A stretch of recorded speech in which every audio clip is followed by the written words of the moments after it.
Magandang araw sa inyong lahat at welcome sa aking channel. Hindi naman lihim ang pagkawala ngayon ni Lovie po sa FPJ's Batang Quiapo ng ABS-CBN na primetime serye nila ni Coco Martin dahil magpo-focus ito sa buhay may asawa. Ayon sa isang source, kamakailan lamang nang malaman ni Coco ang plano na ito ng aktres. Dagdag pa ng source, kaya umano biglang nagbago ang ilang eksena sa Batang Quiapo dahil naging desisyon ito ng main character ni Lovie bilang si Mokang. Makapag-advance taping na nga sina Coco sa ilang eksena na ipinakita sa mga netizens na magsabi umano at magpapaalam ang aktres kay Coco. Sa pagkawala nga ni Lovie sa Batang Quiapo, ay may papasok daw na kilalang aktres.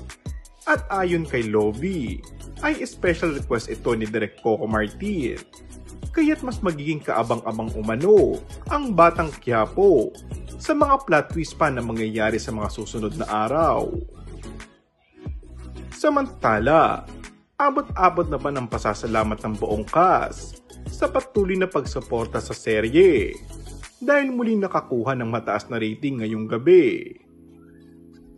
Napakaraming bumabate at pumupuri sa programa nila na FPJ's Batang Quiapo dahil sa maaksyon nitong mga eksena at kwentong realidad sa nangyayari sa buhay ng bawat karakter. Ngayon nga ay mas naiintindihan na ng mga manonood ang biglang pagbabago ng mga eksena sa serye. Pinuri naman nila ang direktor at aktor na si Coco Martin dahil sa mabilis na aksyon nito sa kabila ng samot-saring negatibong komento mula sa netizens. And that's all for our today's video. Kung bago ka lang sa aking channel ay mag-subscribe at pindutin na rin ang notification bell. Maraming salamat!